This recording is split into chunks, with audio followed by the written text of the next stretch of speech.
Nous sommes le 31 janvier 2020. Ma vidéo mise dans les privés, donc pour une publication aujourd'hui, mise dans les privés cette nuit, a été découpée à 12 minutes 54, alors que sa durée est de 23, tiens. Voilà, tranquille. Ils font vraiment ce qu'ils veulent.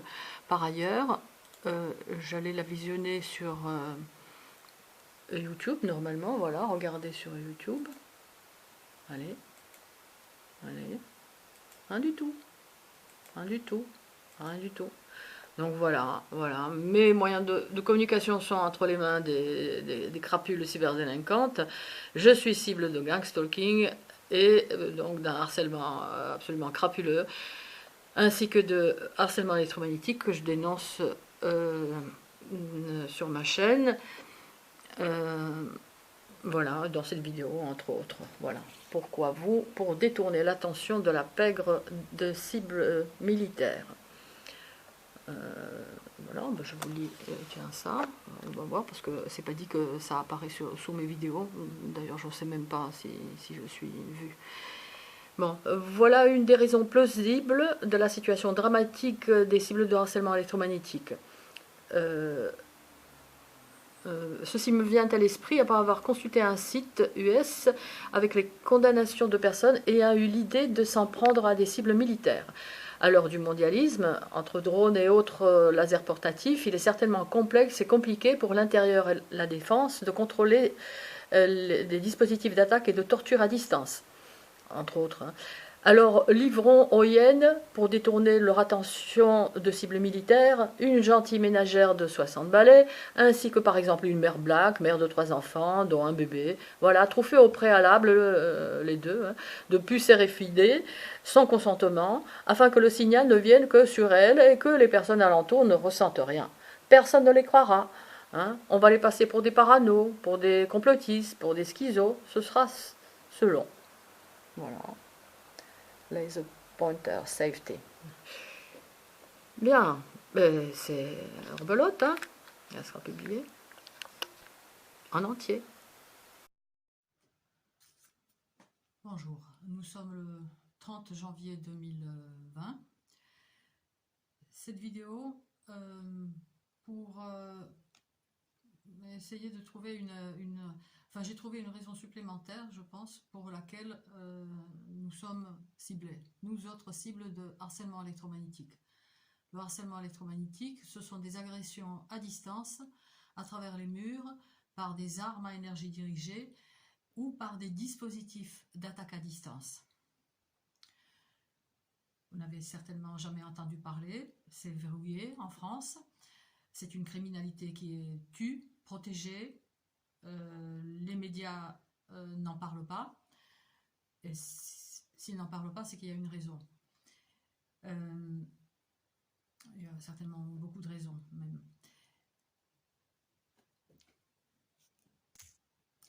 Le harcèlement électromagnétique serait, selon Wikipédia, soit une théorie du complot, on serait des complotistes, soit une maladie mentale. Alors je pense à une mère de famille, une quadra, mère de 3 enfants, qui est brûlée tous les jours à partir de 3 heures de la nuit. Donc après sa journée où elle s'occupait de sa maison, de ses enfants, la plus jeune a à peine 2 ans. Voilà, cette mère serait donc complotiste. Elle serait malade mentale lorsqu'elle est réveillée par des tirs d'énergie dirigés à travers les murs. C'est une criminalité qui est aujourd'hui connue partout, mais en France, elle est verrouillée. En France, silence radio. Nous sommes nombreux à la dénoncer. Enfin, nombreux, en France, peut-être pas tellement, mais ça commence à venir. On peut vous agresser, C'est ça que les autorités ne veulent pas que se sache. Mais il faut que ça se sache, il faut que les gens de bonne volonté sachent. La pègre sait. On peut vous agresser à travers vos propres murs, par des armes à énergie dirigée ou par des dispositifs d'attaque à distance. Donc le harcèlement électromagnétique, c'est agresser quelqu'un à travers ses propres murs par de l'énergie dirigée et pulsée sur la personne dans son appartement. Sur une vidéo, je montre ce que ça a fait, par exemple, dans ma salle de bain. Hein, l'énergie pulsée qu'on pulse depuis l'appartement en dessous, qui a bombé légèrement, qui a bombé le parquet de la salle de bain. Et pas très loin de cet endroit-là, d'ailleurs, enfin juste à côté, on a pu relever des mesures importantes leur détection avec une autre cible. Ceci peut se faire, donc ennuyer quelqu'un, ennuyer et torturer, c'est pas ennuyer, c'est torturer quotidiennement quelqu'un, une cible, par toutes sortes de dispositifs d'attaque à distance aussi. Il y a une association parisienne, je vous l'ai montré déjà, qui demande un l'encadrement de ces dispositifs d'attaque à distance. Alors, quels sont ces dispositifs d'attaque à distance? C'est varié, à vrai dire, je ne les connais pas tous.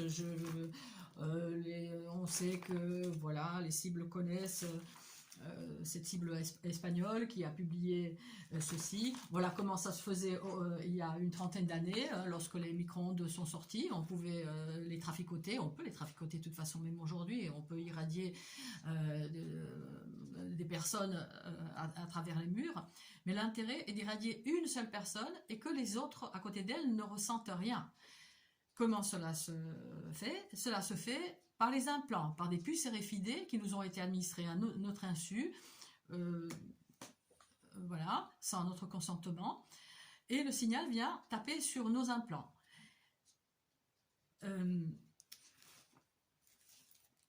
Alors, la question qu'on nous pose souvent, pourquoi vous? Pourquoi vous? Qui sait déjà? Qui sait? Bon, qui sait? Il y a mon compatriote Babache qui m'avait dit ouais, mais si vous montrez ça, les gens vont croire que c'est les voisins, etc. Alors qu'il y a des services secrets derrière notre harcèlement. Il y a en effet les services secrets, il y a des militaires, nous sommes pris dans des programmes médico-militaires, hors la loi totalement, mais ce sont des programmes internationaux hein, où les États se tiennent les coudes, se tiennent par la barbichette. Voilà. Le sujet de cette vidéo, c'est plutôt répondre à la question pourquoi vous? Mais pourquoi toi? Voilà. Alors on ne sait pas, il faut demander aux psychopathes. Ce n'est pas nous qui sommes malades. Ce n'est pas nous, les enseignants, les ingénieurs, les chercheurs, et même il y a des gens, il y a quand même des gens d'un certain niveau intellectuel, d'un certain niveau socio-culturel parmi les cibles. Il y a des gens, et là je réponds, donc je commence à répondre à un parti, pourquoi nous la réponse vient un peu de l'observation des autres cibles, d'autres personnes qui, à travers le monde, à travers la planète entière, dénoncent cette criminalité. Donc voilà, il faut une certaine résistance. Hein, il faut que la personne résiste, qu'elle ne s'effondre pas de suite. Des sommes colossales sont investies dans le harcèlement des cibles. Donc il faut une résistance. Souvent, ce sont des femmes, comme dans toutes les guerres, dans tous les conflits. Nous sommes plus vulnérables, surtout si nous sommes seuls, si il y a des femmes seules avec enfants. Voilà. Et j'ai pu remarquer, il me semble que souvent, c'est des personnes qui sont bilingues. Vous savez qu'aujourd'hui, le cerveau est cartographié, on sait parfaitement ce qui se passe. Les savants, hein, les scientifiques, hein, savent ce qui se passe dans le cerveau lorsque vous faites telle ou telle activité, etc. Pardon. Et donc ça me fait penser au fait que les militaires, notamment, doivent être intéressés par les bilingues, dans ce sens que comment par exemple, extraire un système linguistique et voilà, delete, hein. Par exemple, hein, puisque c'est pas des enfants de cœur, hein. Pardon. Euh, donc voilà, alors la réponse à la question pourquoi vous êtes cible de ce harcèlement, donc hein, que vous dites, pourquoi j'ai trouvé, je pense, la raison majeure dans un site américain, euh, justement sur un dispositif d'attaque à distance, hein, que sont les lasers. Euh, je suis tombée dessus hier, ça m'intéresse beaucoup parce que dans mes vidéos, vous pouvez voir que je suis agressée notamment par des lasers portatifs. Je suis agressée lors de mes trajets en voiture, lorsque je me rends dans un magasin, lorsque je vais dans un sanctuaire, ou lors de mes loisirs également, etc. Alors, ce site donc parle des lasers, de l'utilisation responsable et sûre de lasers. Lasers qui peuvent être une arme, hein, selon la puissance. Alors, ce qui a attiré mon attention, c'était la page avec les peines prononcées à l'encontre de personnes condamnées pour des infractions au laser pour avoir visé un hélicoptère de police, un hélicoptère militaire, un hélicoptère de secours, un avion, un bateau, une voiture, un train, etc. Et donc, c'est dans ce site que je pense avoir trouvé la réponse majeure à cette question. Pourquoi personne nous aide déjà? Pourquoi nos plaintes sont classées, non enregistrées? Pourquoi on nous laisse en pâture? On nous laisse littéralement en pâture. Et la réponse, je l'ai trouvée ici. Alors, donc dans ce site, on parle des accidents que ça a causé. Par exemple, dans la foire aux questions, on demande est-ce que les pointeurs laser ont-ils causé un accident d'avion? Alors les pointeurs laser, c'est un dispositif que apparemment on peut mettre, enfin je ne vais pas faire de publicité, mais j'avais vu une photo, hein, un dispositif 350 € pour le mettre, pour le mettre sur son téléphone et pour agresser une personne comme ça, de cette manière. Donc les lasers ont été mal utilisés en visant des véhicules ou des avions pendant des décennies. L'auteur de ce site dit que depuis donc 1981 jusqu'en décembre 2018, donc pas loin d'une quarantaine d'années, il y a eu à peu près 50 000 incidents aux États-Unis, où par exemple des pilotes d'hélicoptères, d'avions, trains ont été visés par les lasers pointeurs. Alors, donc après, il rapporte un accident de 3 voitures, hein, qui sont télescopées parce que la personne a été éblouie.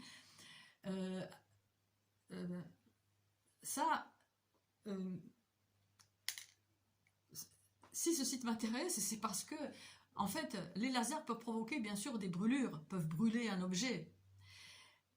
Les tirs laser que je me prends me brûlent à cet endroit-là. Ça fait maintenant 5 ans et demi que ça dure.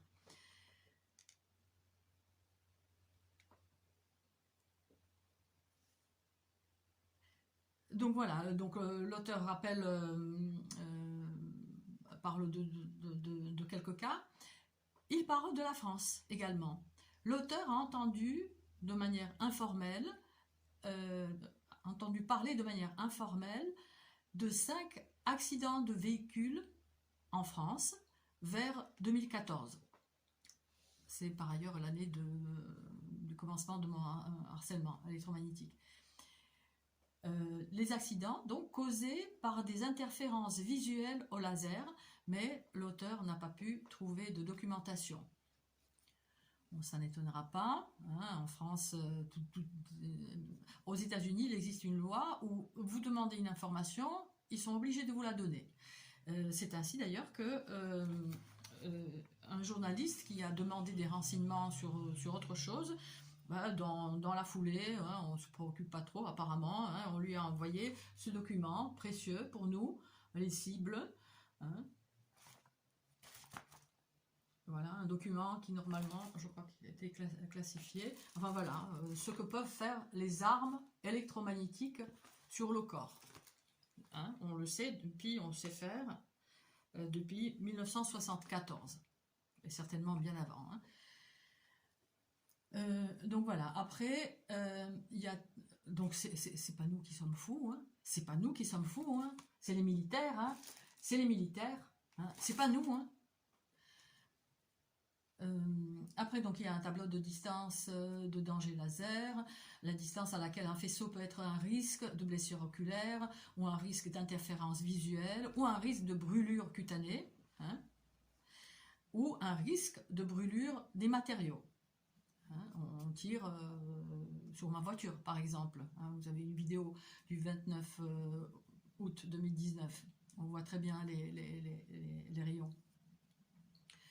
Si vous êtes harcelé par des lasers, contactez les autorités locales ou la police si nécessaire.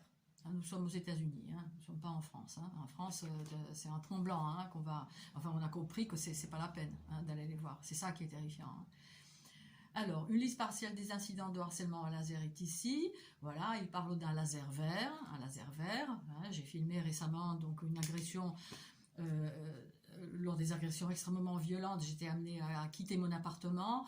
À 2h du matin, je sors. 2 heures passées. Et qu'est-ce que je vois? Je vois une personne que j'ai reconnue comme un agresseur. Il s'en reconnaîtra aussi.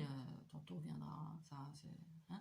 Et donc, je vois dans la rue donc sa camionnette avec de la lumière verte dedans. Vert bleuté. Le signe donc de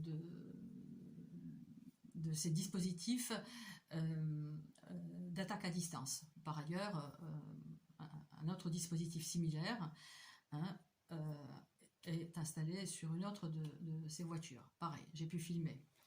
Donc je fais ce que conseille l'auteur de ce site américain, filmer, amasser des preuves, etc.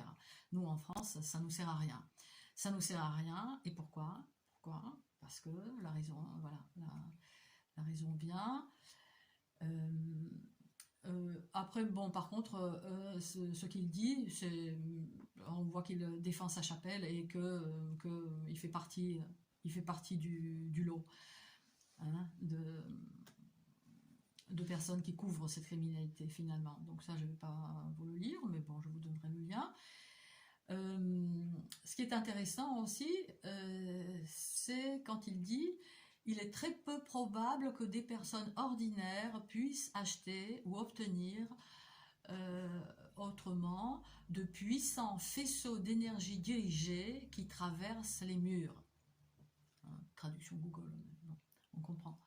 De tels appareils sont exotiques et coûteux. Même si quelqu'un travaille pour la police ou l'armée, il ne s'agirait pas régulièrement de matériel à emporter. Voilà, ce qui veut dire que c'est quand même ce que nous savons, bien sûr, que derrière il y a des États, derrière cette criminalité, derrière il y a des complexes militaires hein, qui ont pu développer ces armes-là. Par contre, il y a beaucoup de dispositifs d'attaque à distance qui sont maintenant démocratisés, que des personnes peuvent se procurer, mis à part que, bien sûr, lorsqu'on est cible de ce harcèlement, lorsqu'on est pris au piège dans un vide juridique total aussi, donc on sait qu'il y a donc le renseignement derrière, les militaires derrière, qui peuvent céder ou prêter ou passer des appareils aux personnes alentour de la cible pour des expérimentations hors la loi, pour de la torture. Contre rémunération, hein, on suppose. C'est pas qu'on suppose, il y a des sources américaines qui donnent même les sommes. Hein. Voilà. Donc après, donc voilà. Donc Wikipédia, harcèlement électromagnétique, théorie du complot ou maladie mentale consistant à se croire attaqué par des armes à énergie dirigée. Alors là, vraiment, la personne qui l'a écrit, soit c'est un criminel, donc qui couvre cette criminalité, hein, on choisit dans notre vie, soit c'est une personne totalement inconsciente et non informée. Nous ne sommes pas malades. Sont malades les gens qui ont développé ces armes, et qui les essayent. Il faut les essayer sur autre chose que le lapin ou hein, je ne sais trop. Hein. Ça, ils savent déjà ce que ça fait. Nous, lorsque vous vous retrouvez tout d'un coup, d'une heure à l'autre, d'un jour à l'autre, avec une sorte de casque douloureux qui se pose sur votre tête d'une heure à une autre, je ne vais pas chercher dans les armes dirigées, je ne sais pas ce que c'est. Comme tant d'autres, il y a des personnes qui pendant des mois, voire des années, cherchaient à comprendre ce qui leur arrivait. Donc voilà, après bien sûr, oui, on tombe forcément sur ces technologies de Satan. Bon voilà, et alors pourquoi nous? Pourquoi nous? Ou plutôt pourquoi personne ne nous aide? Pourquoi on nous laisse à notre sort? Donc sur ce site, il y a un onglet donc les peines prononcées contre les personnes qui ont utilisé un de ces dispositifs d'attaque à distance, qui sont par exemple les lasers portatifs, contre un objectif, notamment militaire. Et c'est là que le bas blesse, parce que c'est vrai que dans ces condamnations, il y a des condamnations depuis 2003. Il y a des dizaines, des centaines de condamnations aux États-Unis, en Angleterre, en Nouvelle-Zélande, en Californie, en Australie, en Allemagne, il me semble aussi. Voilà, où donc des personnes ont été condamnées à des peines conséquentes pour avoir agressé, pour s'être pris à des objectifs militaires. Et c'est ça le problème.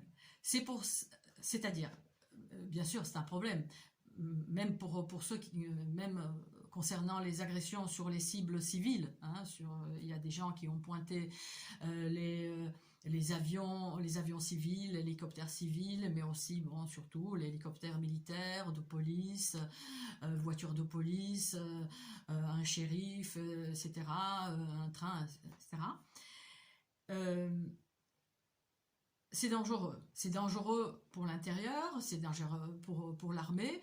Comment mater tout ce monde, comment mater tout ce matériel qui est répandu à travers la planète entière maintenant? Comment faire?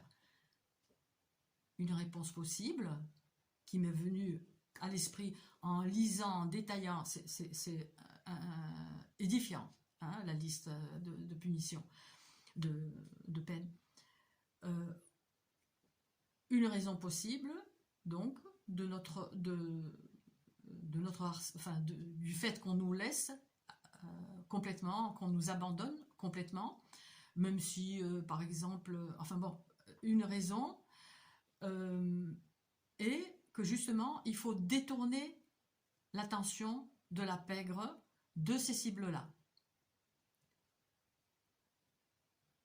Voilà, je le verrai aujourd'hui presque comme une raison majeure, que rien n'est fait pour nous, rien ne se passe. Même si, bon, notons quand même une petite note, oui, optimiste, il existe quand même un article qui s'appelle Droit comparé du harcèlement électromagnétique, nécessité d'une loi française. Donc c'est pas nous, une fois de plus, qui sommes fous, c'est nous les cibles, c'est pas nous qui sommes folles. Il existe cet article qui dit ce qui se fait ailleurs, ce qui ne se fait pas en France, d'accord, tout couvert, tout verrouillé par le secret défense. La vie d'un kidam, ça vaut rien aux yeux de la raison d'État, ça c'est vrai, partout d'ailleurs. Mais bon, cet article-là a le mérite d'exister. Il est peut-être fait par le renseignement, parce qu'il faut quand même qu'il y ait une opposition. Bon, ça fait rien, on ne sait pas. Il a le mérite d'exister. Il y a d'autres sources. Américaines, il y a des sources russes qui parlent de ce harcèlement. Ce harcèlement, il faudra faire quelque chose, comme les autres harcèlements. Il faudra quand même nous sortir de là. Nous sommes en France. Nous sommes en France, nous ne sommes pas dans un pays de non-droit. Si? Pour le moment, si. Ouais.